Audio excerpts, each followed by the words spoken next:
Então, a gente está indo para o terceiro encontro da imersão Caminho Interior. Hoje a gente vai falar sobre história de vida.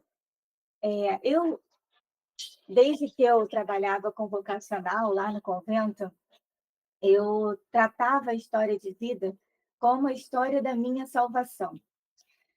A partir de uma experiência pessoal, né, de olhar a minha própria história de vida, de perceber a minha própria história de vida, o quanto Deus agiu, realizou na minha história, e trazendo, claro, toda uma questão formativa daquilo que a gente recebia e que eu precisava ter no convento por trabalhar com vocacional, nas questões antropológicas, filosóficas e também as questões teologais, né, daquilo que tem a ver com a teologia, eu comecei a entender que Deus, ele se utiliza da nossa história, independente de como ela foi, e para atuar ali a nossa salvação.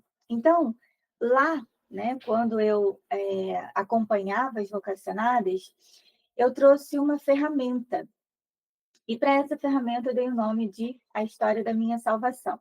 Aí, aos pouquinhos, durante o encontro, vocês vão entender melhor essa questão. Tá? Então, vamos lá. Só para fazer um adendo aqui, por que era importante trabalhar com as vocacionadas que estavam discernindo vocacional, né, estavam discernindo a própria vocação?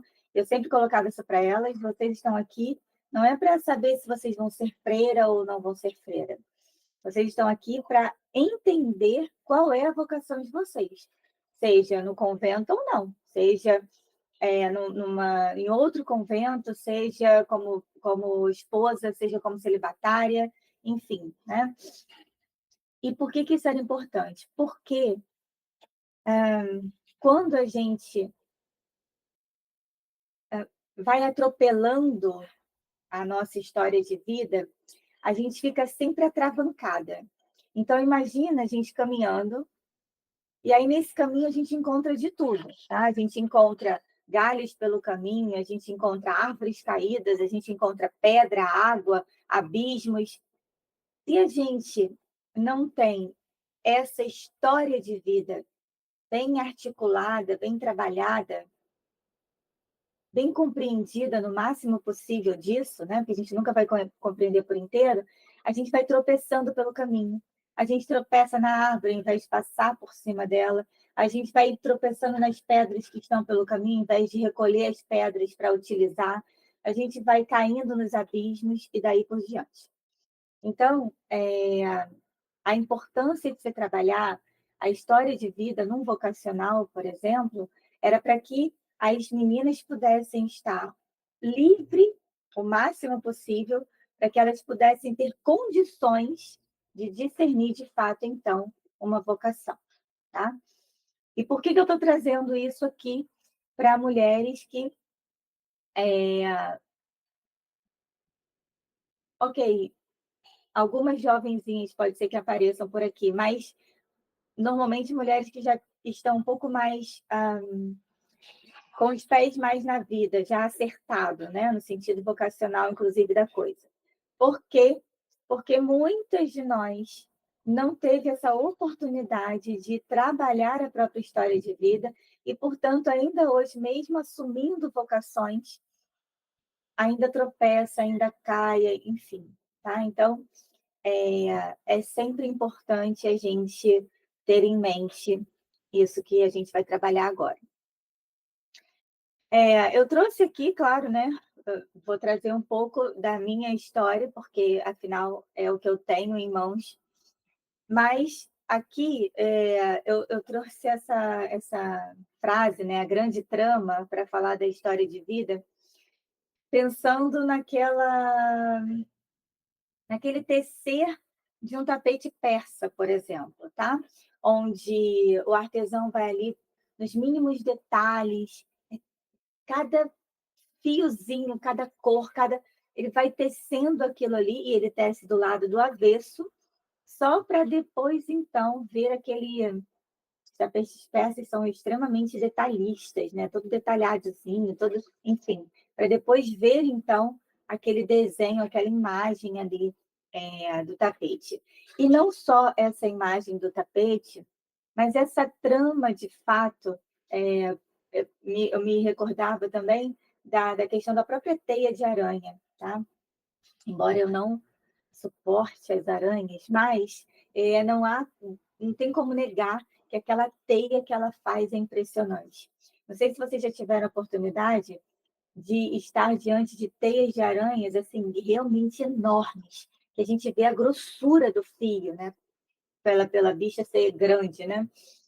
É impressionante, né? Por mais que você tenha medo daquele bicho, você não tem como olhar e falar, meu Deus, que negócio fantástico é esse? Como que ela consegue tecer aquilo tudo ali, tudo tem a ver com tudo, e é realmente aquela, né, uma ligação com a outra e vai formando aquele desenho, que é realmente um espetáculo de desenho. E é interessante quando tem essas teias assim, de areia enormes, né? Normalmente elas fazem isso, pelo menos a experiência que eu tenho, quando elas fazem isso, normalmente é um lugar de natureza, é, árvores, mato, né? Elas gostam muito de mato. Quando o sol bate, dá aquele fiozinho de sol, aquilo se torna ainda mais belo, né? Então, essa grande trama. Eu trouxe algumas fotos da minha própria vida, só para a gente poder ilustrar. E aqui, toda vez que eu falar, mencionar algo da minha vida, eu gostaria que vocês trouxessem à mente questões da própria vida de vocês, tá? Então, aqui eu tenho várias fases da minha vida, né? Tenho eu pequenininha, vestida de noiva, tenho eu com a minha família, antes de entrar para o convento. Tem eu nos acampamentos da Canção Nova aqui, tem eu como freira, né? Acho que essa foto foi tirada em Macaé, se eu não me engano. Aí tem eu com o meu marido, né, ainda conhecendo, o meu casamento, eu como professora, tem eu mais trazendo uma atualidade, né, hoje, tem eu aqui com a minha família completa, né, meu marido, minhas sobrinhas e meus enteados. Então, a nossa história de vida, ela passa, infelizmente eu não tinha uma foto da minha mãe grávida aqui, mas ela passa é, da nossa gestação até o nosso hoje, né? Então, essa grande trama, nada fica de fora, tudo é incluso aqui. E a gente passa por várias fases, por isso que eu fiz questão de trazer as fotos para ilustrar. Então, é claro que trazendo alguma coisa da minha vida é virada no 750, né? Então, muitas coisas fogem um pouco daquela estrutura um pouco mais que a gente entende como normal, né? Mas é até bom, porque daí a gente vê que cada história é uma história e que é possível, né, a gente ter uma estabilidade mesmo com uma história tão doida, né? Então, vamos lá. Quem disse para gente que é importante Quem disse para a gente que é importante a gente conhecer a própria história de vida, entender a própria história de vida? Por que, que a história de vida é tão importante? A gente pode perceber que, eu não vou ler, claro, né, porque é enorme, mas se a gente pegar lá na palavra de Deus, a gente vai ver que consta lá na palavra a genealogia de Jesus, né? É, a origem de Jesus Abraão, não sei das quantas, não sei das quantas, tarará, tarará, tarará, vai falando todos os nomes lá, até chegar em Jesus. Se isto não fosse importante, Deus não faria questão de que isso tivesse escrito no livro da vida, né? Aquilo que é a nossa maior diretriz, que é a palavra de Deus. Então, lá consta a genealogia de Jesus, vai falando, se vocês perceberem, lá na genealogia de Jesus, existem ali membros dessa genealogia E não são pessoas assim, nossa, né, como são bonitinhos, certinhos, que lindo, nossa, que testemunho que a genealogia de Jesus dá, a linhagem dele, como é perfeitinha. Não, nós temos assassinos, temos prostitutas dentro dessa genealogia de Jesus. A história de Jesus, assim, um pouco mais didática, contada ali, a gente também pode ver em Mateus, que vai contando ali um pouco sobre a infância de Jesus. Algumas linhas acreditam que quando Jesus voltou do Egito, né, ele tinha ali, era após os 7 anos até os 12 anos, que ele voltou para Nazaré, né, que ele saiu do Egito e voltou para Nazaré. Então, a gente acredita que seja mais ou menos por aí que a gente esteja tratando aqui em Mateus 2, 1 a 23, que vai contando ali. Jesus nasceu, né? Aí já não fala mais da genealogia, mas já falando como Jesus nasceu, que o anjo anunciou. E, veja, aqui eu fiz questão de trazer do início até o finalzinho ali do que a palavra nos diz, tá? Que é essa infância aqui de Jesus. Conta, inclusive, como foi para que Nossa Senhora tivesse grávida, que Maria engravidasse. Então, o anjo entrou lá, olha, isso já é parte da história de Jesus. Então, quando a gente olha para trás e a gente tem a possibilidade de conhecer um pouco da história dos nossos pais, isso faz toda a diferença, tá? A gente vai ver isso um pouquinho mais para frente. Mas então vai contando ali, né, como foi que o anjo anunciou, aí depois que José ficou com medo, e aí veio o sonho, aí depois foge para o Egito, aí depois volta do Egito. Então, vai contando ali essa infância de Nosso Senhor. Depois, a gente tem a própria história de vida de Jesus, contada não só uma vez, mas 4 nos evangelhos. Então, 4 visões diferentes daquela mesma história de vida é contada. Por que será e para que será? É claro, né, que existem fundamentos para isso. É claro que não é só por isso que a gente está trazendo aqui, né, nessa visão que a gente está trazendo, mas com toda certeza também tem a ver. Isso aqui é uma visão minha, tá, gente? Tem a ver com essa questão de que a importância da história de vida, tá? Aqui eu trouxe algumas imagens.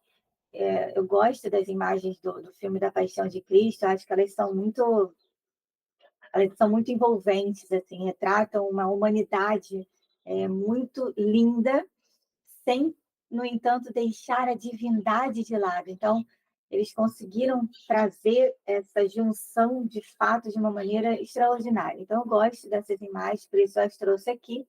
E a gente vai vendo ali também algumas partes, né, da vida de Jesus.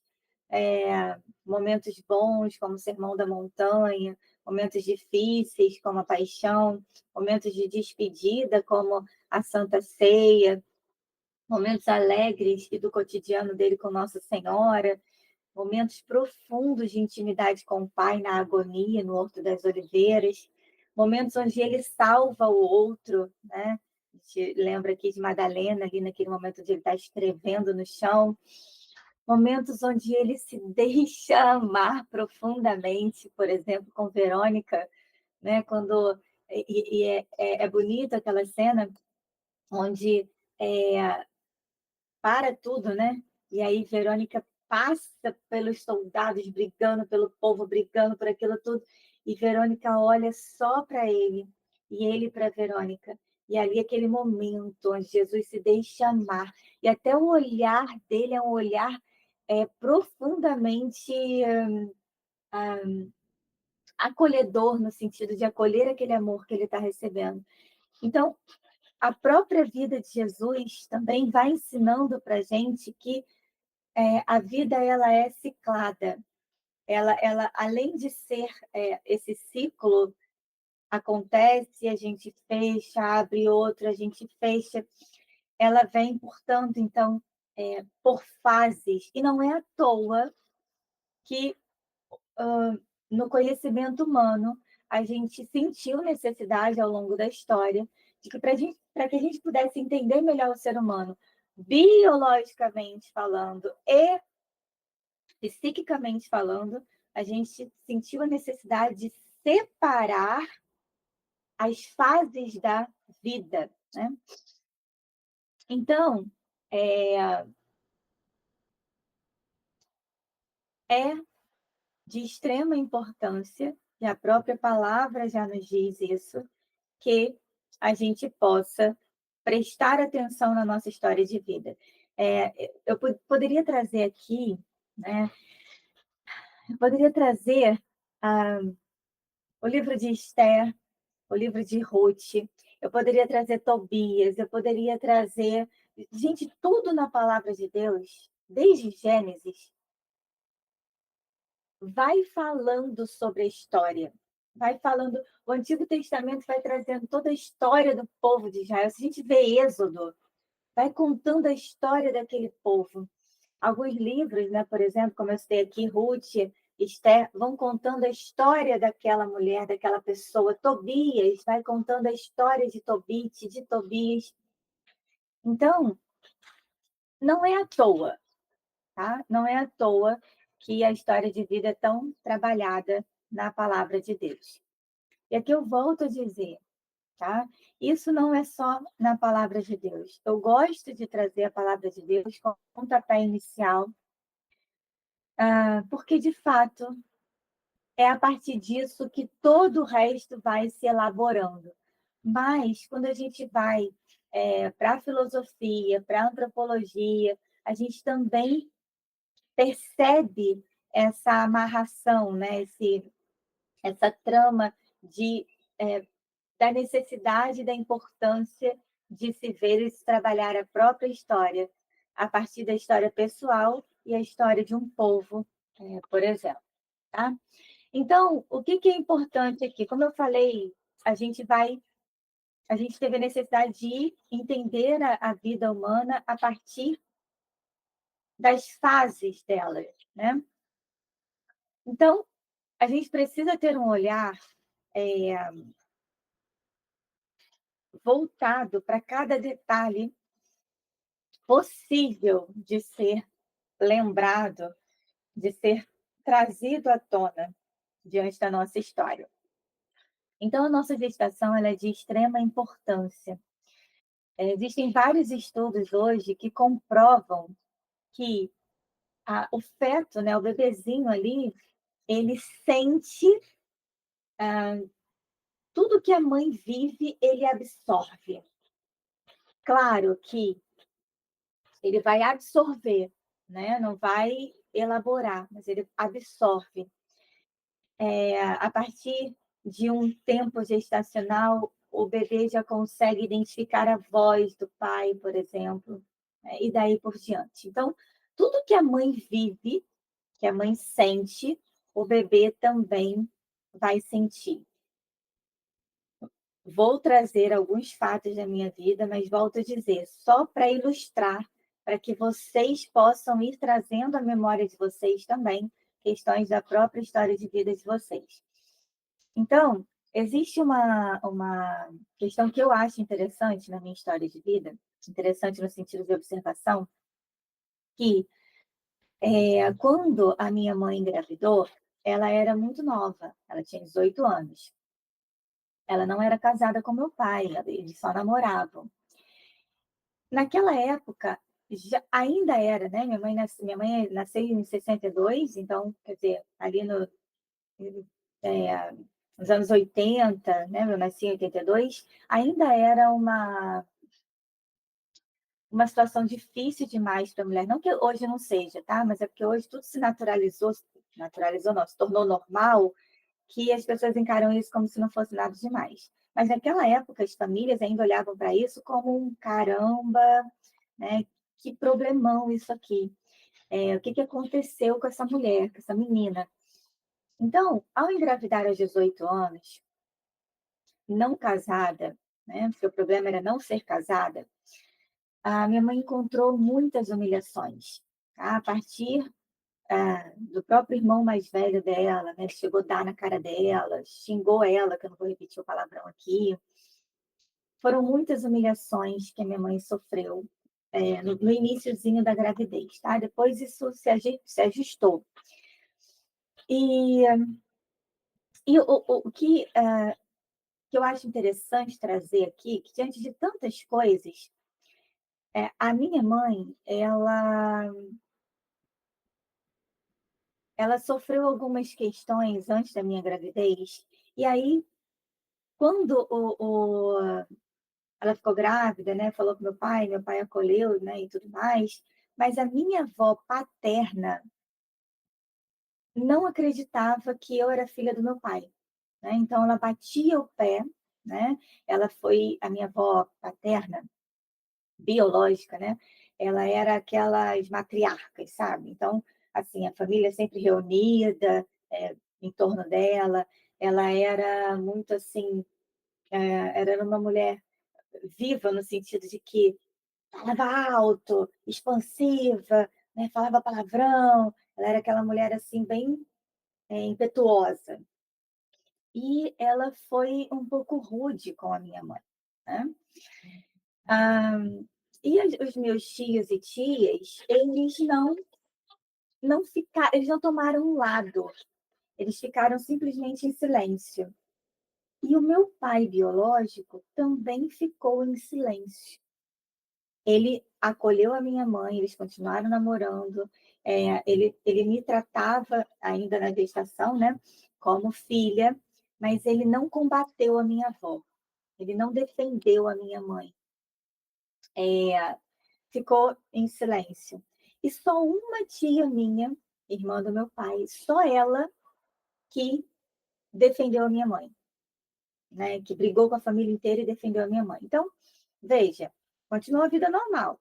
Minha mãe continuou namorando com meu pai minha mãe ia para casa do meu pai, tudo normal. Mas existia esse clima e essas situações onde a minha avó não acreditava, né, que eu era filha do meu pai. Ok, eu nasci, e eu nasci a cara do meu pai, né. Infelizmente eu podia ter trazido uma foto aqui, mas não me veio à cabeça. Então eu nasci a cara do meu pai. E quando eu nasci, que a minha avó paterna foi me ver no hospital, ela entrou em prantos, né, então minha mãe tudo isso minha mãe me contando, né. Ela chorou muito, pediu perdão à minha mãe, pediu perdão a mim, né, e aí, enfim, aí eu era o xodó da minha avó, tá. Por que que isso é interessante? Eu não conhecia essa história, tá.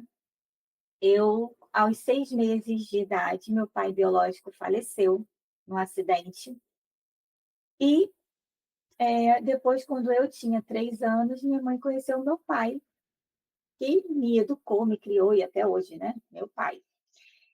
E eu não conhecia essa história, mas eu sabia que o meu pai, vou usar esse termo para vocês poderem entender, o meu pai adotivo, eu sabia que ele não era meu pai. Isso eu tinha na minha cabeça, não sei por que eu sabia disso, né, ninguém tinha me contado, mas eu sabia disso. E aí, quando eu entrei para o convento, antes de entrar para o convento, eu comecei a trabalhar na história de vida. E quando eu entrei para o convento, isso ficou, muito marcado, ficou muito necessário. E eu chamei a minha mãe para conversar, né, e nessa conversa fui fazendo perguntas, e a minha mãe ela não tem problema nenhum, assim, ela normalmente ela fala, tudo que eu pergunto ela fala. E ela foi me contando essa história. E aí, quando ela foi me contando essa história, eu fui começando a entender os meus próprios sentimentos. Veja, eu tinha 22 anos, tá? Nessa época. Eu comecei a entender os meus sentimentos. Por quê? Porque eu não gostava de estar junto com a minha família biológica paterna. Eu não gostava. Só tinha uma tia minha que eu gostava, que eu, né, tinha alegria de estar perto. eu não gostava dos meus outros tios, eu tinha uma dificuldade enorme com a minha avó, e nada disso eu entendia. Por quê? Porque eu era tratada como a queridinha da família paterna biológica, porque o meu pai tinha falecido, meu pai era o caçula da família. Então eu era, como eles diziam, um pedacinho do meu pai, né. Então eu sempre fui tratada com muito mimo lá, mas eu me sentia incomodada. Eu sempre fui porque minha mãe me levava, era sempre assim. E depois, quando eu entendi a situação, quando a minha mãe foi me contando, eu fui entendendo, eu falei: "Caramba, o quebra-cabeça se junta". Veja, tudo isso que eu estou falando para vocês aconteceu na gestação da minha mãe, tá. Eu não tinha motivos reais para poder, estar incomodada na minha família paterna biológica. Eu não tinha motivos reais para gostar só de uma tia minha, mas depois que eu entendi a história, essa única tia era aquela que tinha apoiado a minha mãe, né, e, enfim, né, então tudo vai se ajustando, tá. Então, tem outras questões aqui pontuais, mas eu vou passar para a gente não perder tanto tempo, tá. Então, a primeira infância. Eh, a primeira infância, alguns autores, eles trazem a primeira infância como ali até os 6 anos, beirando os 7 anos, mais ou menos, tá. Existem algumas, diferenciações entre os autores que tratam do desenvolvimento humano em relação às idades, principalmente quando diz ali primeira infância, a própria infância, às vezes a puberdade, a adolescência, eles se às vezes se batem um pouco um com o outro, mas, é mais ou menos nessa fase ali até os 7 anos que se trata da primeira infância, na maioria dos casos. Por que que a primeira infância é tão importante? Porque nessa primeira infância a gente tem as necessidades, muito aguçadas de ser cuidada, tá. Então, pensa, o bebezinho nasceu, vocês que são mães biológicas, vocês vão me entender muito mais.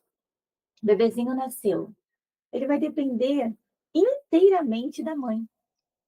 Ah, mas do pai também, mas ele vai depender muito mais da mãe, a mãe é que dá o mamar no peito, a mãe o cheiro da mãe é que ele ainda necessita, até ele se desvincular um pouco da mãe e ir mais para o pai, também isso vai ali nos 2 primeiros anos de vida, normalmente. Então, essa primeira infância, a gente precisa de cuidados o tempo inteiro. E quando a gente olha para a nossa história de vida, pode ser que, em algum momento, esses cuidados não tenham sido totalmente, eu não diria nem totalmente, porque totalmente é difícil, né? Os pais, por melhores que sejam, eles vão falhar em algum ponto, mas aquilo que é saudável, né? Talvez não tenha sido atendido. Então, às vezes, uma mãe que pensa assim: ah, não, deixa chorar, tem que aprender a chorar um pouquinho. A criança fica lá berrando no berço, ou a criança fica na perna da mãe, chorando, chorando, chorando, querendo um colo, querendo um carinho, querendo alguma coisa. A mãe, não, tem que aprender a chorar. Não, vai depender de mim a vida inteira. Não, isso aqui não é que os pais sejam ruins, tá?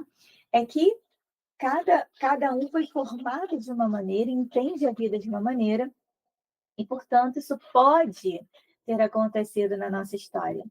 É uma mãe, por exemplo, que, sai para trabalhar, precisa sair para trabalhar, e aí, passa muito tempo com a criança, ou atrasa uma comida e a criança está com fome. E tudo isso, a gente criança, né, volto a dizer, a gente absorve tudo, mas a gente não elabora. "Caramba, minha mãe chegou tarde do trabalho, por isso que ela atrasou com a comida. E eu tô com fome. Nossa, minha mãe chegou tarde do trabalho, por isso que ela tá tão cansada aqui e ela não está me dando tanta atenção como eu gostaria". A criança não está elaborando isso, tá? Ela só está absorvendo. E como que a criança absorve? Ela absorve assim: "Eu não sou amada, eu não sou querida, ninguém cuida de mim. Nossa, eu sou invisível, ninguém me vê, né. Quando os adultos, por exemplo, tratam muito das coisas, eh, do próprio sustento, né, por exemplo, então a gente vê muito isso hoje em dia. "Não, porque eu tenho que dar boa escola, eu tenho que dar um bom carro, eu tenho que dar uma boa casa, eu tenho que dar uma boa escola, eu tenho que tem que dar bom, tem que dar bom, tem que dar bom". E aí os adultos acabam tratando tanto das questões para a criança, que esquecem da criança em si. Volto a dizer, não por maldade, mas porque estão desordenados. Na nossa primeira infância, e na nossa infância e até a adolescência, isso também pode ter acontecido. Mas volto a dizer, nessa primeira infância é muito importante isso, porque os cuidados são muito mais essenciais, tá? Então, vou tentar trazer sempre um exemplo por aqui para vocês poderem entender. Vamos lá, falei para vocês que minha mãe foi engravidou quando ela tinha 18 anos, ela me teve com 19, então muito nova, uma família muito pobre, de muitos irmãos, eles eram em 9, né.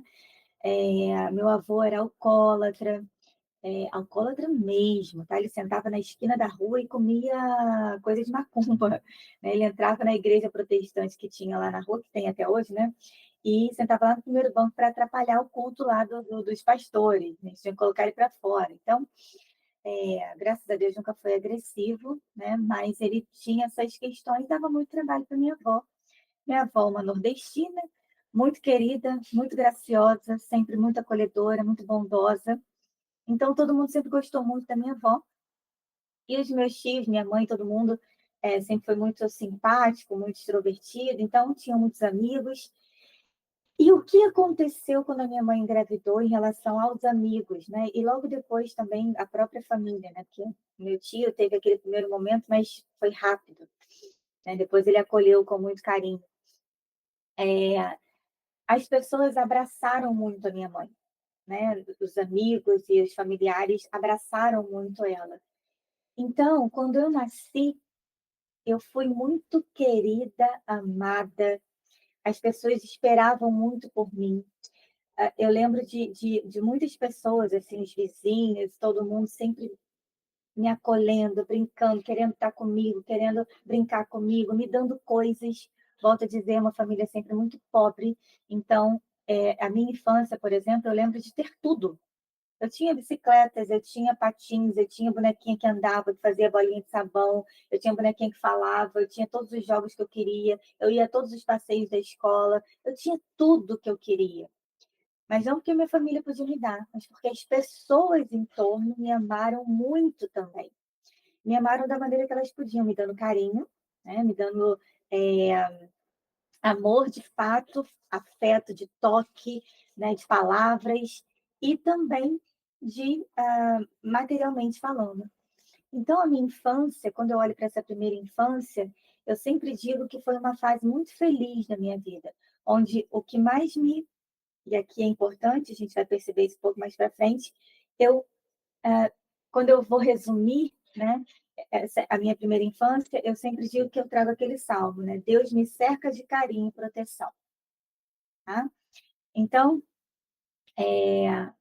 a importância da gente ter aquilo que a gente necessita, que a gente precisa nesse primeiro nessa primeira fase da infância.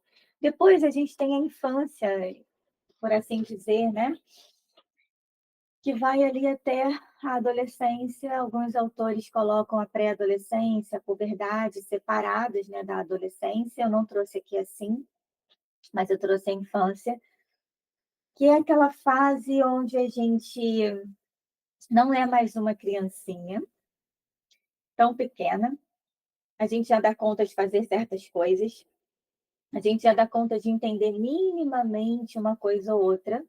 A gente faz uma ou outra elaboração, ainda que seja uma elaboração rala, né, a gente não tem uma compreensão total das coisas, mas a gente já começa a fazer alguns esquemas, algumas pequenas elaborações aqui. E aqui, minhas queridas, a gente já começa a perceber de uma maneira diferente, um pouquinho diferente, aquilo que está em torno, tá. Então, a gente começa a perceber, às vezes, uma ou outra atitude dos nossos pais que nos incomoda. a gente começa a perceber assim: "Caramba, isso daqui tá meio errado". Mas a gente não elabora, né, a gente só entende, tem uma coisa que não sei, que não tá, nossa, aquilo ali, nossa, meu pai falou aquilo para o chefe dele, mas não é verdade não. A gente começa a fazer essas pequenas leituras. Isso vai também constituindo aquilo que nós vamos nos tornando. E por que que é importante a gente olhar para isso, perceber isso, entender isso? Porque a gente vai, se a gente ainda não fez isso na vida, a gente vai começando a olhar para essa parte da nossa vida, vai começando a separar: "Caramba, aquela atitude que, a minha mãe teve, aquela atitude não sou eu. Eu não preciso ser assim. Aquilo não faz parte daquilo que eu desejo, que eu quero ser". E a gente começa a separar o meu pai, a minha mãe, o meu tio fulano, que de repente fez alguma coisa comigo, ou que eu vi alguma coisa, minha tia, meu primo, minha prima mais velha, ou fulaninho lá. A gente começa, espera aí, colocando as coisas nos lugares. Então isso daqui é de extrema importância, tá, para que a gente possa ir ordenando a nossa história de vida e entendendo melhor o que a gente quer ser, tá. Depois disso vem aquela fase, que na minha opinião é a mais desastrosa de todas, é é a mais, difícil de todas, que é a fase da adolescência. Volto a dizer, tá, alguns autores, colocam aqui a puberdade como uma pré-adolescência, eu trouxe uma coisa só, não achei necessário a gente separar isso. E a gente pode pensar nessa adolescência ali, começando pelos 11 anos, tá bom? Indo ali até os 17, 18 anos, por aí. Então essa adolescência, onde a gente começa, e aqui eu me apoio muito em Allers, em Rudolf Allers, que trabalha muito nas obras dele, toda essa questão de desenvolvimento humano e tudo mais, a gente está descobrindo o nosso eu. A gente está começando a assentar o nosso eu. Veja, olha o que eu falei da infância, tá? E agora, na adolescência, a gente está estabilizando esse nosso eu. Então, a gente começa a se desidentificar dos nossos pais, e aí vocês podem perceber que a gente começa a se revoltar. Ah, alguns, né, que os pais vão para a igreja. Ah, não quero mais ir para a igreja. Ah, não quero mais vestir roupa assim. Ah, e aí começa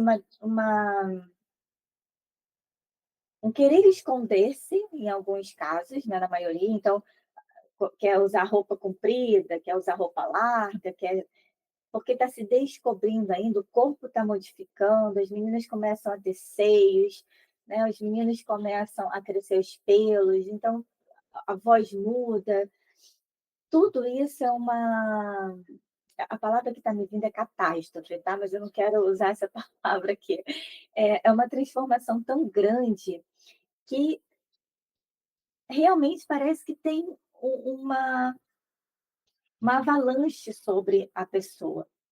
E a gente começa a se desidentificar com tudo, tentando se identificar com a gente mesmo. Então a gente sabe que a gente não é mais criancinha, mas a gente sabe que a gente vai ser adulto, mas ainda não é.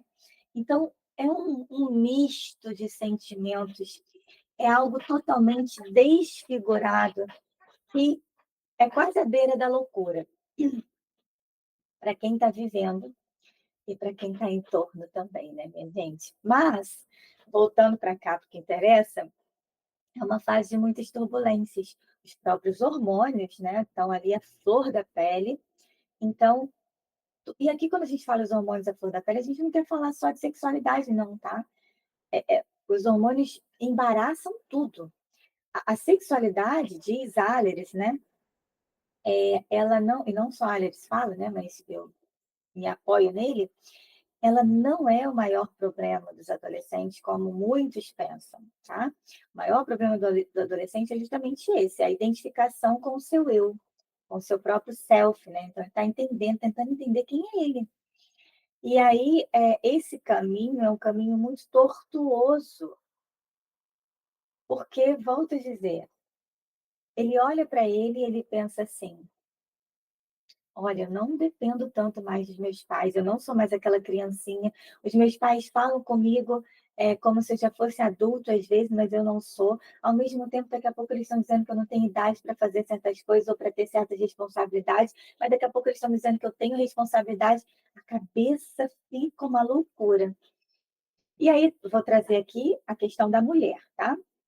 E aí nós mulheres começamos a ter um pouco mais aguçado, lembra que eu estou falando ali a partir dos 11, 12 anos, tá? A gente começa a trazer mais aguçado a nossa própria feminilidade. Então a gente começa a perceber: "Caramba, os menininhos olham para mim. Nossa, como eu fico bonita com essa roupa. Nossa, eu preciso combinar o meu sapato com a minha roupa, com". E aí a gente começa uma questão de uma vaidade um pouco mais aguçada, um pouco mais consciente, eu diria. Porque se a gente for olhar hoje em dia, a gente vai perceber que existem muitas mini adultas por aí, onde as mães vestem as meninas ou permitem que elas se vistam do jeito que elas querem. Então a gente vê menininhas usando roupas de adulto, maquiagem de adulto, como se fosse uma mini adulta, o que não é nada bom, tá? Mas o natural, o saudável, é esse começar a identificar-se com a própria feminilidade. Então a gente começa a passar por essa fase. Nossa, ai, olha, o seio da minha amiguinha já é maiorzinho do que o meu ainda não é. Ai, não, mas olha, o meu tá começando. Ai, menstrua, não menstrua, fulaninha já é, eu ainda não sou, ou eu já sou, fulaninha não é. Todas essas descobertas na adolescência. E veja, é na adolescência onde, biologicamente falando, Deus vai nos atestar que nós somos criadas para a vida, para acolhermos a vida e para gerarmos a vida, porque é na adolescência que ele nos dá a graça de ficarmos menstruadas a primeira vez, tá? Claro, com muitas dores, com muitos percalços, né? Que a menstruação é algo que nos incomoda, usar absorvente incomoda, eh, as dores das cólicas, pernas que doem, peito que dói, dor de cabeça, todas essas questões são incômodas.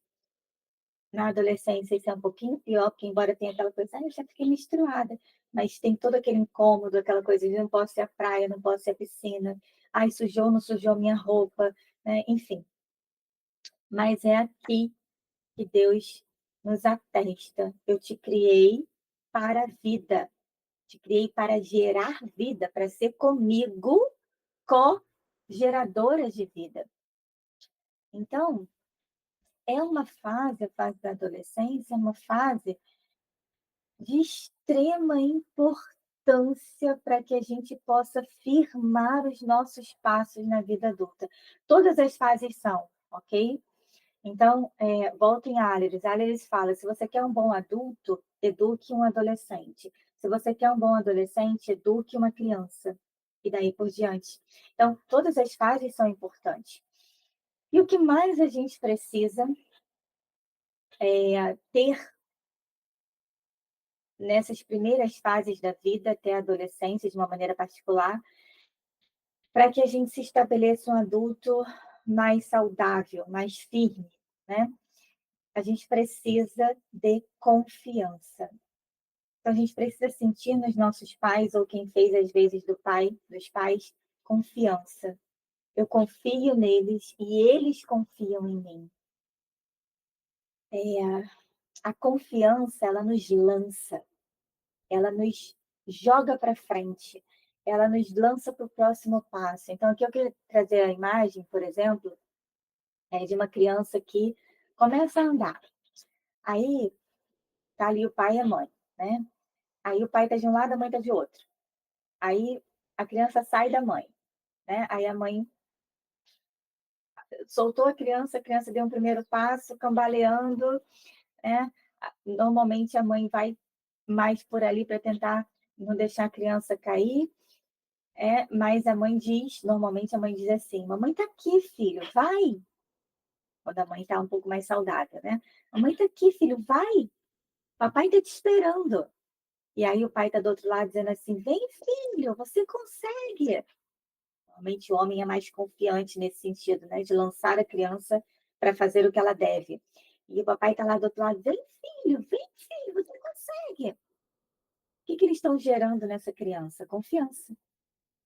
A criança ela começa a entender que ela pode, que é difícil, mas que ela consegue, né. E assim a gente pode trazer todas as outras fases, seja na escola, seja no vestir uma roupa, seja, numa decisão, né. O que que você quer fazer? Você quer quando chega na fase da juventude, que profissão você quer abraçar? Em tudo, é necessário que os pais, no os primeiros, né, são esses os pais, mas a gente tem ali quem convive com a criança, adolescente, isso se estende à escola, nós vamos falar um pouco sobre isso, se estende à escola também, e todas as outras questões, tá.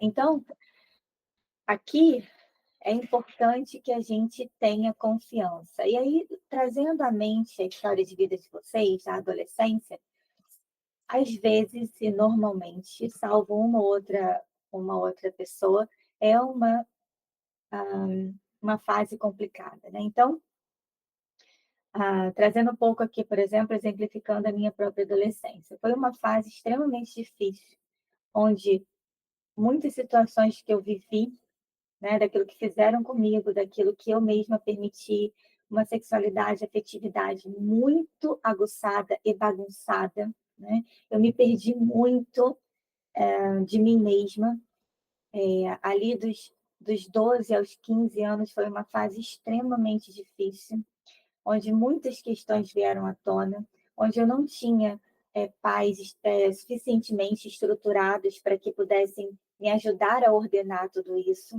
né. Então meu pai trabalhava muito, minha mãe, né, sempre muito amiga, né, isso aqui é importante, minha mãe sempre foi muito amiga, mas a criança, o adolescente, ele precisa de mãe, tá.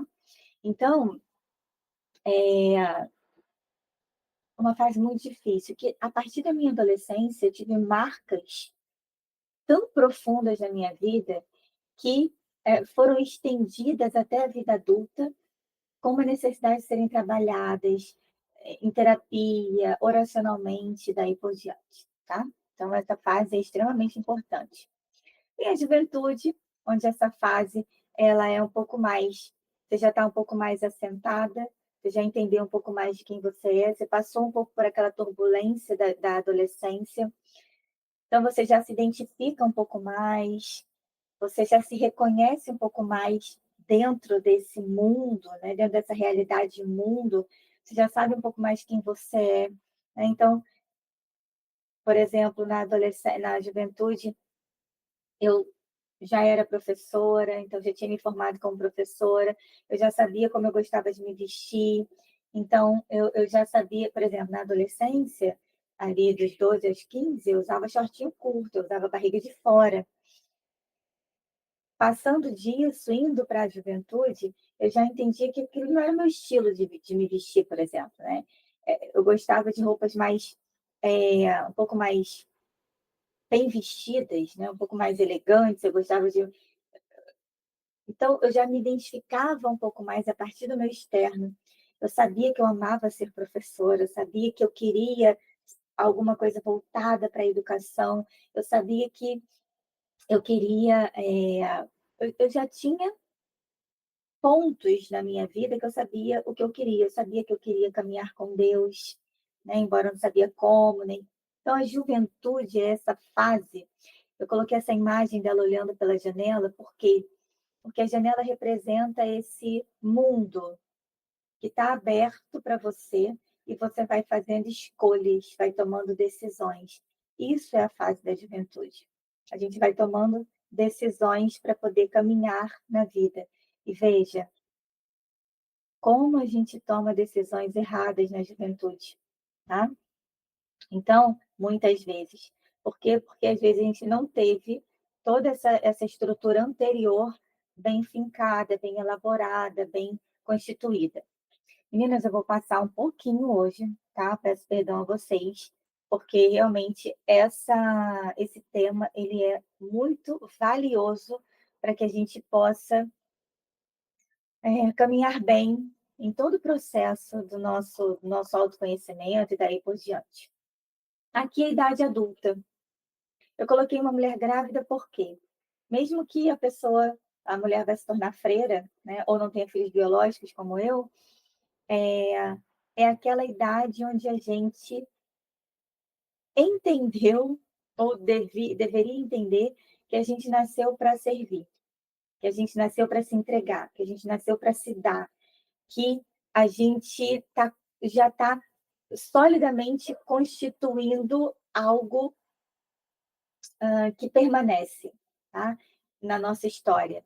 Então, a vida adulta, a idade adulta, ela vai trazer muito essa questão da maternidade ou como um desejo, ou como algo que a- é, eu vou viver em alguma medida, né?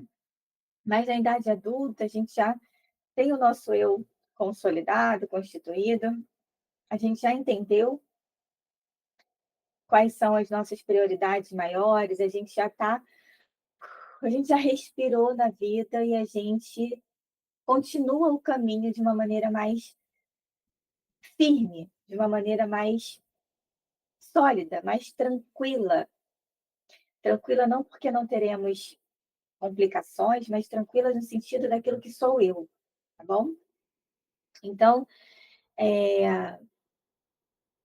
nessa idade aqui, na idade adulta, e aqui também tem alguns, por exemplo, tem autores, eu não concordo, tá? Isso aqui é minha opinião, mas tem autores que falam que a adolescência hoje vai até os 30 anos, né? Eu sou totalmente contra essa visão, mas tem autores que falam que a adolescência varia até os 18 anos, né? 19, e vai encerrando por ali. E aí já começa a juventude. Eu concordo mais com esses, tá?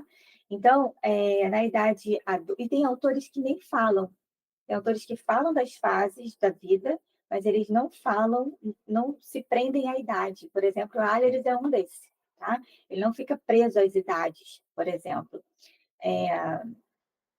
São Tomás também não fica preso muito às idades quando ele fala muito das questões humanas ali, e daí por diante, tá? Então, a idade adulta é essa idade onde eu já vou para o serviço, ok? Então, eu já entendi isso. Em alguma medida, eu vou para o serviço. Consciente ou inconscientemente, eu vou. Diante de tudo isso que eu estou trazendo aqui para vocês, lembrem-se de trazer à mente, à memória, a própria história de vocês, para que a gente comece a identificar o que já está ordenado e o que ainda precisa de ordem. O que já está bem conhecido e o que ainda precisa ser conhecido, tá bom? Então, aqui a gente tem o passado, e aqui eu trouxe o passado como feira de antiguidades. Talvez a Carol, que é do Rio, já tenha visto, em outros lugares também tem, é claro, né, mas aqui é o que eu conheço. Ali na Praça 15, perto das Barcas, tem uma feira de antiguidades. Gente, é uma feira que você, para quem gosta, né, de antiguidades, você tem vontade de comprar tudo, carregar tudo, levar tudo, porque é uma feira enorme. Tem vários objetos móveis de todos os tipos e jeitos, de várias épocas da história, não só do Rio, né, mas no Brasil tem coisas de outros lugares também.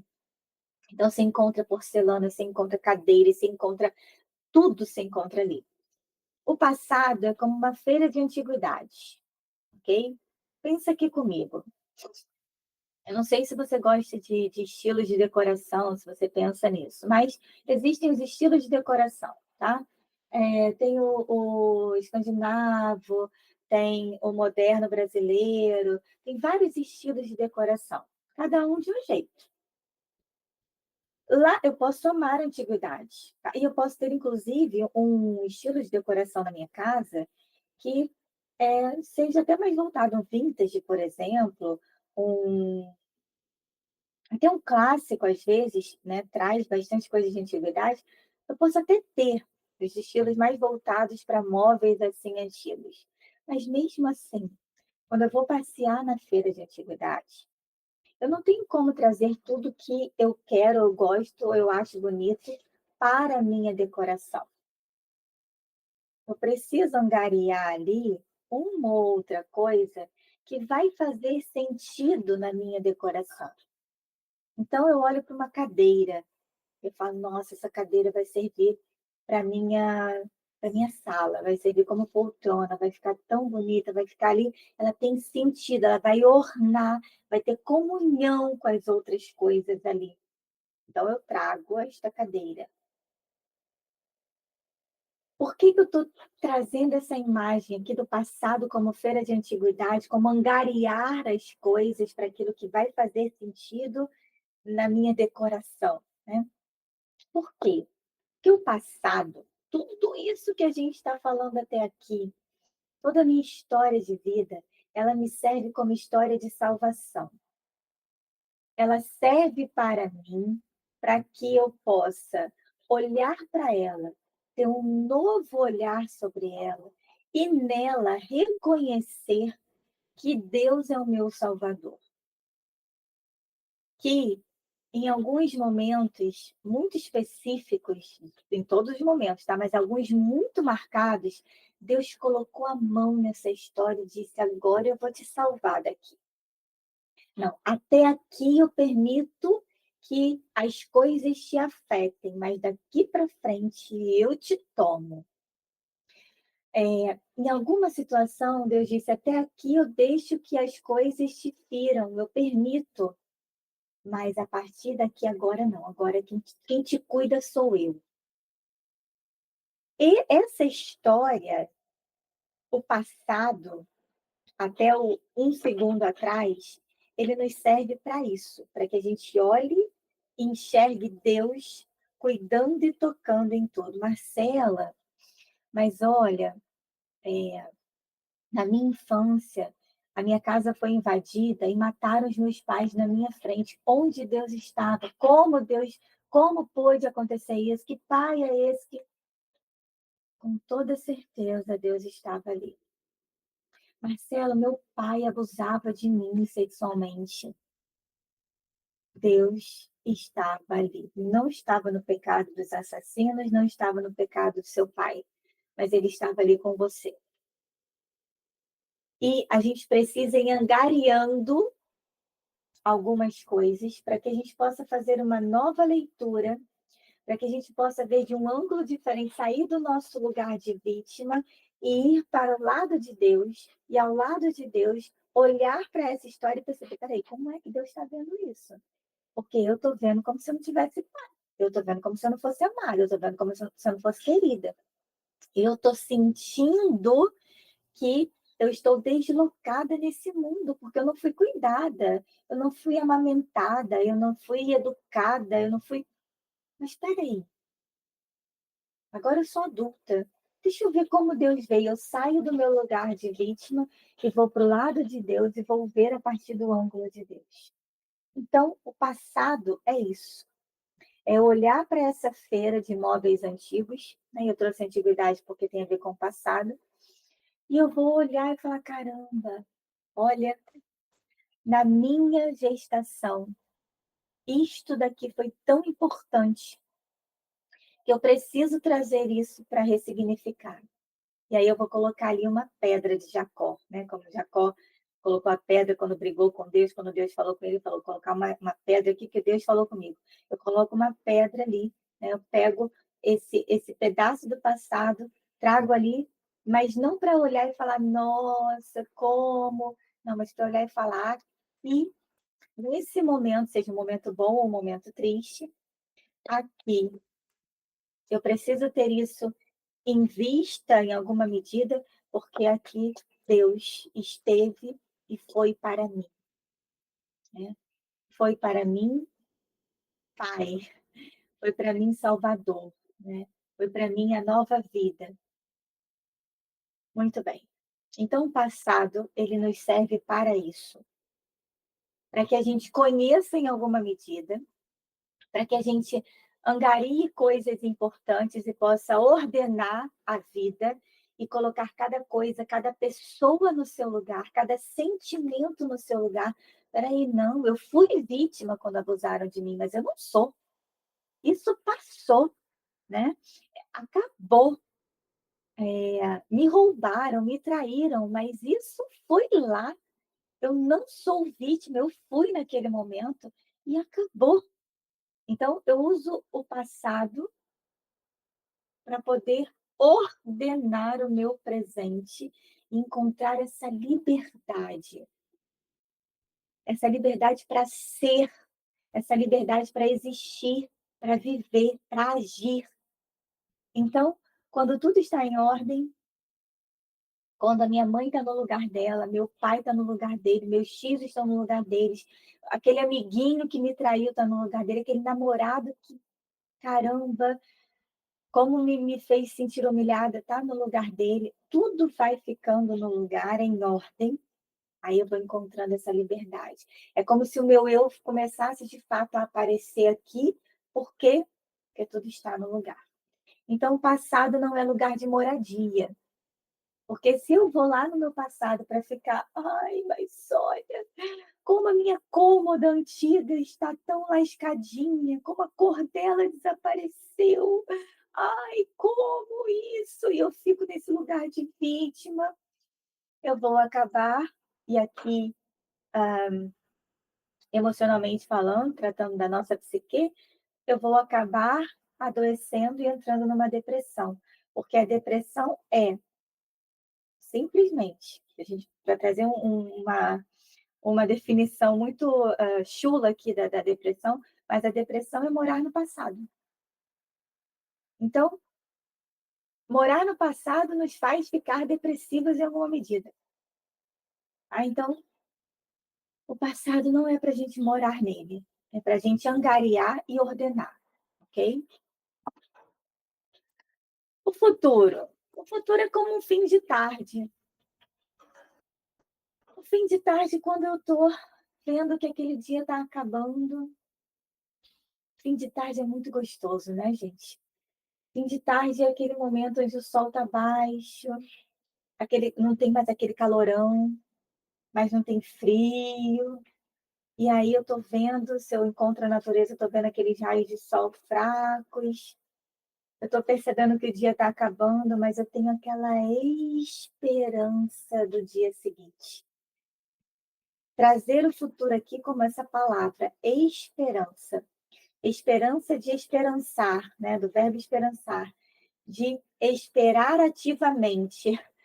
Então, eu olho para esse dia que está acabando, eu sinto que um dia vai começar daqui a pouco, um novo dia vai começar daqui a pouco, mas, porém, contudo, entretanto, eu não tenho esse dia nas minhas mãos. Eu sinto que esse novo dia vem, mas ele não está aqui. Eu não tenho domínio dele. Eu não tenho convicção, ou melhor, eu não tenho certeza dele. Então, esse fim de tarde, tranquilo, em paz, cheio de esperança, mas sem certeza, não está em minhas mãos. Então, eu trouxe a depressão, vou trazer agora a ansiedade, né? Volto a dizer, de uma maneira muito chula aqui falando, tá? A ansiedade é senão alguém que mora no futuro. Então, a gente não deve morar nem no passado, nem no futuro. Morar no futuro nos torna ansiosos. Ai, meu Deus, como será? Ai, Jesus, como será isso? Será que meu casamento vai dar certo? Será que aquele emprego? Será que eu vou dar conta? Será que meu filho, a minha filha? Será que me deixa doente, tá? Uma coisa é eu planejar, que não só podemos, mas devemos fazer na nossa vida. Planejar pequenas coisas, por exemplo, vou planejar minha quaresma. Então, qual é a virtude que eu preciso viver? Qual é a penitência que eu vou fazer? Pequeno planejamento. como os planejamentos maiores, tá? Eu quero fazer transição de carreira, então eu vou planejar. Bom, vou ficar mais um ano nesse trabalho, enquanto isso eu vou estudando, eu vou trabalhando para que isso aqui aconteça. Vai ser mais difícil, eu vou ter que trabalhar mais, vou ter que trabalhar até mais tarde, vou ter que trabalhar final de semana, porque eu tenho que trabalhar, tenho que estudar, a carreira nova, eu tenho que fazer. Então, estou planejando, tá? Vou fazer tal curso, tal hora eu vou estudar, estou planejando. Isso não só podemos, mas devemos fazer, o que é diferente de morar no futuro. Então, veja, eu estou vendo que o melhor para minha família é que eu faça uma transição de carreira, seja para como for, tá? Vou fazer uma transição de carreira, mudar de profissão, de fato, ou fazer uma transição de carreira porque eu quero ficar mais em casa, ou porque simplesmente aquela outra profissão vai me dar uma habilidade maior, enfim. Porque vai ser melhor para minha família.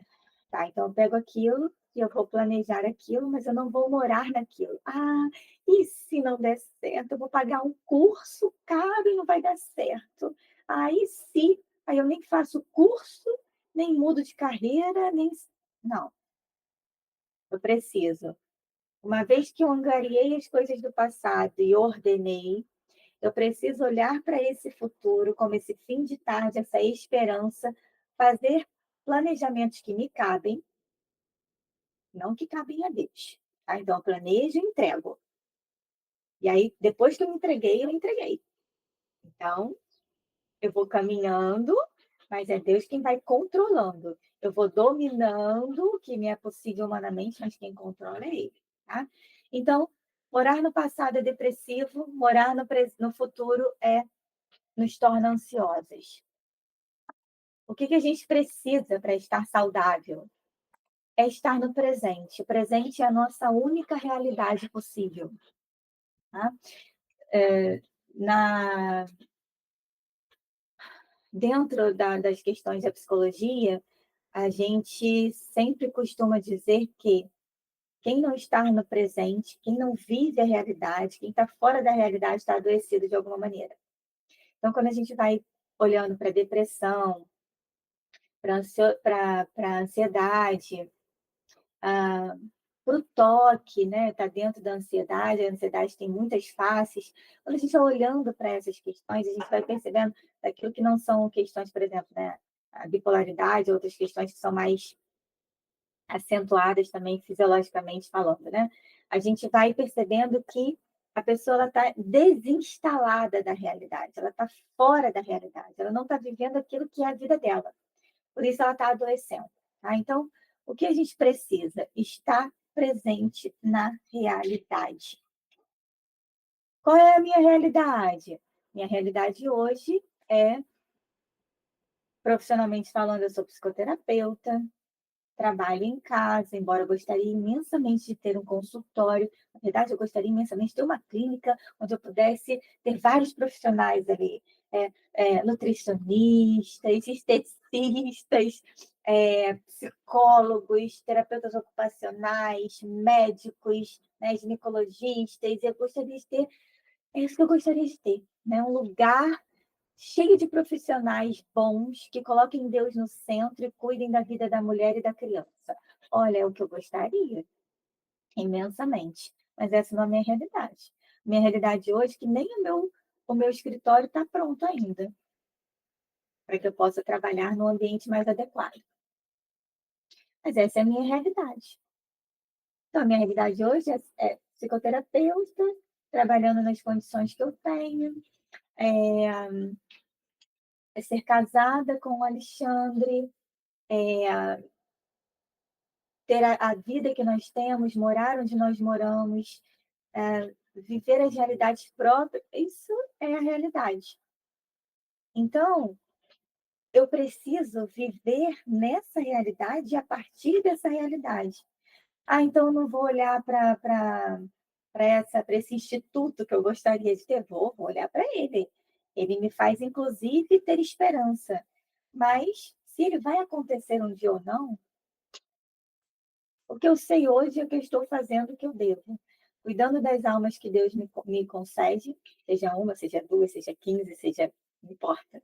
Estou cuidando das almas que Deus me concede, estou fazendo o que me é possível diante da minha realidade. Quando eu estou instalada nessa realidade, vivendo aquilo que é próprio dela, pronto, eu estou minimamente saudável, né. Então, quando eu precisava sair 8 horas por dia para estar fora de casa, e isso me incomodava, era a minha realidade.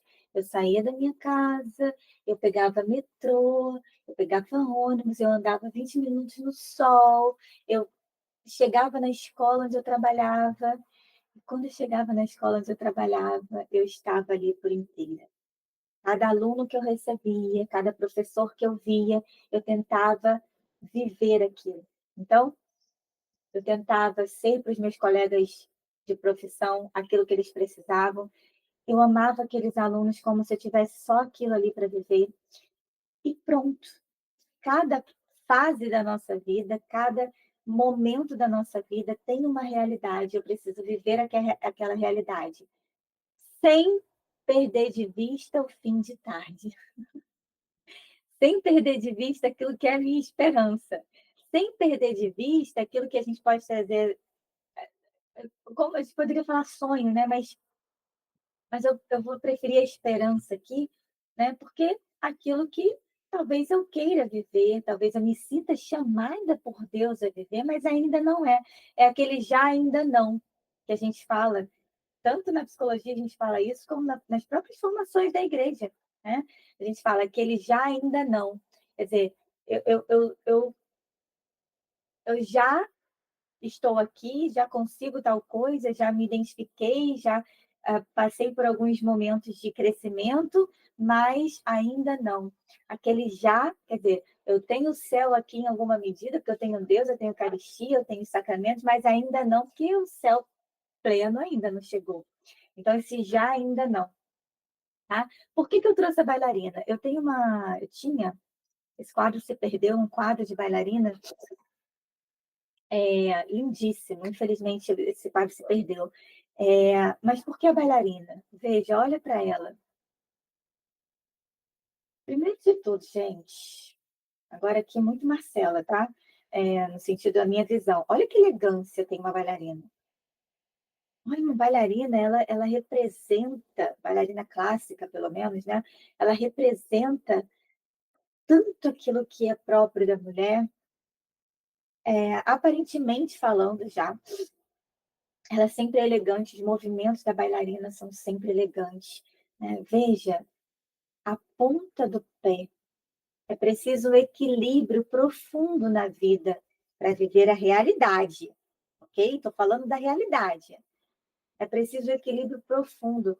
Para essa bailarina ter essa chegar nesse ponto de ficar na ponta do pé, minha querida, ela já treinou muito, ela já sentiu muita dor. As bailarinas, elas sentem muita dor. É por isso, inclusive, que, enfim, elas sentem muita dor no corpo, porque elas precisam trabalhar muito o corpo. É muito exigente os treinos. Por quê? Porque ela precisa trabalhar muito a si mesma para poder viver os movimentos que ela precisa. Aqueles saltos, aqueles giros, a própria os movimentos, né? Tem movimentos que são muito leves, outros movimentos que são mais fortes. A bailarina é essa mulher que aprende, treina para viver aquilo que ela precisa no palco da vida, da maneira que ela precisa, né? Volto a dizer os movimentos, a ponta do pé e tudo mais, para dançar a música que ela precisa, na coreografia que ela precisa, e uma excelente bailarina. Se alguma coisinha sai do lugar, ela vai saber improvisar, tá? Então, o presente é a única realidade que nós temos. Já estou encerrando, minhas queridas. Hoje eu fui além daquilo que a gente se propôs por aqui. Mas o que eu queria trazer aqui, que a gente precisa, trabalhando toda essa história de vida, a gente precisa de cura, ok? Por mais que uma história tenha sido, ai, que história linda, toda encaixadinha, tudo bonitinha, em algum momento a gente precisa de cura, tá? Então a gente vai precisar de cura espiritual, que tem a ver com o perdão dos pecados e, portanto, para nós católicas tem a ver com confissão. Então, às vezes é preciso a gente parar a vida e fazer uma confissão geral. Às vezes é importante fazer isso. E essa cura espiritual, a cada confissão, a cada passo desse, a gente vai encontrando uma libertação.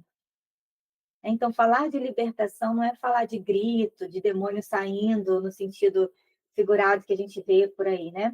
Mas claro que sim, né? De pequenos demônios, sim, saindo, mas de questões que a nossa própria história foi trazendo como marca e a gente precisa dessa libertação, tá? Então, curas físicas também, muitas vezes, é preciso. Então, por exemplo, existem mulheres que sentem dor de cabeça, e aqui vai misturar a cura física com cura espiritual, tá? Existem mulheres que sentem dor de cabeça ou sentem dor no estômago, dor na barriga, nessa área do ventre aqui, porque foram abusadas sexualmente. E aqui é preciso uma cura física também, que vai passar pelo emocional, tá?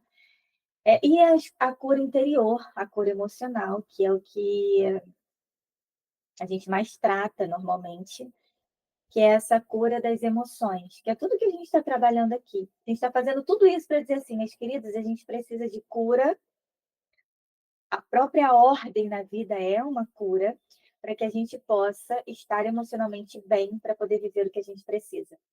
Isso daqui, minhas queridas, é de fato aquilo. Eu preciso cuidar de mim para cuidar dos outros.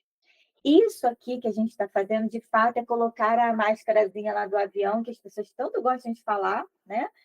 Em mim primeiro, para depois colocar no outro, tá? Então, é isso aqui que a gente precisa viver. Então, essa cura interior, essa cura emocional, ela pode vir a partir de uma oração, né?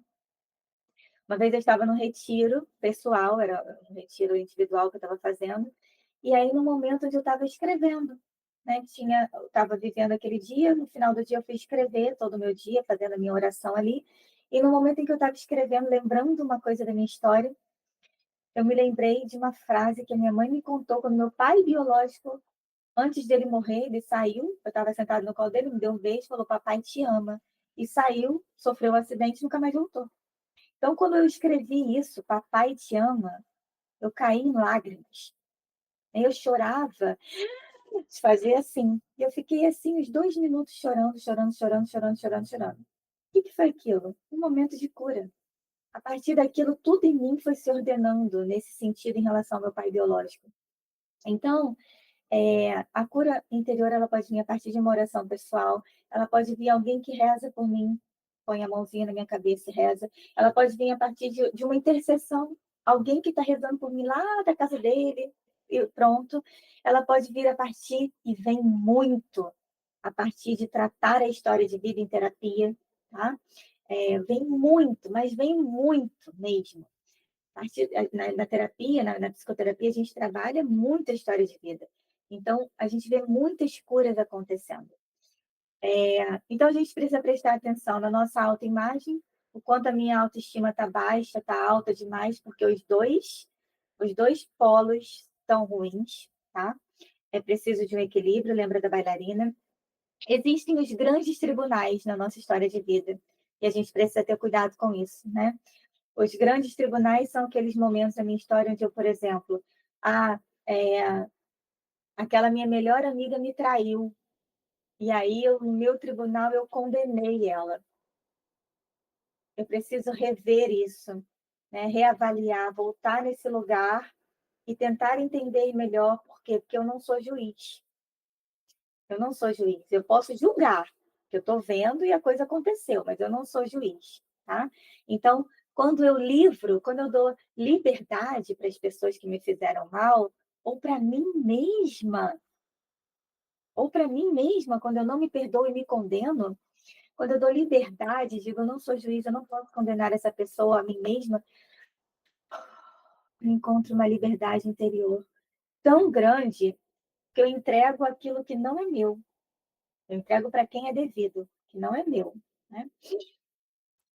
E para encerrar, de fato, esse é o nosso último slide, a gente tem algumas ferramentas que a gente pode usar para a gente trabalhar a nossa história de vida, tá? E estou trazendo aqui ferramentas que eu mesma uso em psicoterapia com as minhas pacientes, tá bom? É a autobiografia, né, onde a gente vai trabalhar toda a história de vida a partir da gestação, então a gente vai escrever. Eu, na psicoterapia, chamo esta ferramenta como a história da minha salvação. Então, a gente vai escrever, a pessoa vai escrever toda a história de vida dela, né? A cada fase, eu divido por fases ali, então a gestação, a primeira infância, e vou caminhando com todos os detalhes possíveis, com todas as emoções possíveis. É um momento de ressentir, sejam coisas boas ou coisas ruins, por isso eu não oriento que façam uma história de vida sem algum tipo de acompanhamento, tá? Por quê? Pode ser qualquer acompanhamento. Ah, eu estou fazendo a minha história de vida, mas eu tenho um bom diretor espiritual. Ok. Eu estou fazendo a minha história de vida, mas eu faço terapia. Ok. Eu estou fazendo a minha história de vida, mas eu tenho uma amiga que é um pouco mais velha que eu, mais experiente, mais trabalhada na vida, mas que vira e mexe eu estou conversando com ela e estou falando sobre essas questões. Ok. Por quê? Porque a gente pode encontrar na nossa história de vida momentos muito difíceis, onde a gente não vai dar conta sozinha, e a gente vai precisar de uma ajuda, tá? Então, é importante fazer essa autobiografia. Você pode fazer até sozinha, desde que você tenha um apoio, em alguma medida, tá? Ah, eu estou escrevendo a minha história de vida, mas eu estou no caminho interior. Que bom, você tem a mim que posso te ajudar, né? Não no momento de psicoterapia, mas eu estou aqui para ser auxílio para vocês. Diário espiritual. O diário espiritual traz o nosso hoje, o nosso agora. Então, é importante que eu tenha um caderno ali, onde eu possa anotando. Não, não é meu querido diário, hoje, escovei os dentes às 7 horas da manhã. Não, vou pontuar ali os momentos mais importantes, aquilo que eu acho mais interessante, aquilo que me tocou mais, aquilo que me incomodou, aquilo que eu não estou entendendo. Eu vou colocando ali no meu diário espiritual as minhas orações, colocando cada pedaço do meu agora. O autoconhecimento, a ferramenta que a gente não pode deixar de ter, porque quanto mais eu me conheço, melhor eu entendo a minha história. Quanto mais eu entendo a minha história, melhor eu me conheço. E a estruturação de uma árvore genealógica também ajuda, tá? Então, colocar lá, desde onde você conhece, tá? Pode ser mais para trás ainda do que os bisavós, mas bisavós, avós, pais, posso estruturar um pouco dos tios, né? Até chegar em mim ali. Por que que isso é importante? Porque, veja, quando eu penso nos meus avós eram nordestinos, meus avós maternos, né? Eles eram nordestinos. É, os dois, minha avó era viúva quando casou com meu avô, né? E meu avô tinha uma mulher antes, né? Da minha avó. Então, quer dizer, tudo isso já conta um pouco, opa, minha história de vida já, né? Da minha árvore genealógica já tem aqui uma raiz, ó, nordestinos, tem todas umas características, né? Famílias pobres, famílias voltadas mais para o serviço militar. Então, ó, já está contando, tá? E daí por diante. Aí, quando eu pego a família do meu pai, a família da minha mãe, e aí eu vou juntando. E se você, por acaso, como eu, tem pai adotivo e pai biológico, é importante que você coloque ali. Por quê? Porque eu, por exemplo, e isso a gente chama, me fugiu o nome agora que a gente fala, tá? Na adoção, é uma adoção que ela é extremamente entranhada. A criança, né, que foi educada por um pai biológico, às vezes acontece dela ser tão identificada com esse pai, com essa mãe, né, adotivos, que ela traz características daquela pessoa de fato, né? Então, é o meu caso, por exemplo. Então, conhecer a história de vida do meu pai, saber os pais deles, né? Tudo isso vai ajudando também. Então, estruturar essa árvore genealógica também é interessante. Eu posso fazer isso de várias maneiras. Eu posso apenas escrever, colocando a estrutura como se fosse um mapa mental. Eu posso desenhar uma árvore colocando ali. Eu posso fazer isso a partir de fotos. Eu gosto de trabalhar muito isso na psicoterapia. A partir de fotos, eu vou estruturando a minha árvore genealógica, colocando cordão, né? Quando eu trabalho isso com criança, é interessante colocar cordão no quarto, na sala, para que a criança possa colocar na foto. Trabalho isso com adultos também. Eu posso trabalhar isso, a partir de imagens. Então tem várias maneiras que eu posso trabalhar essa estruturação da árvore genealógica, tá. Então, algumas ferramentas, eu trouxe aqui as que eu julgo mais importantes, para que a gente possa, então, trabalhar bem toda essa questão, tá bom?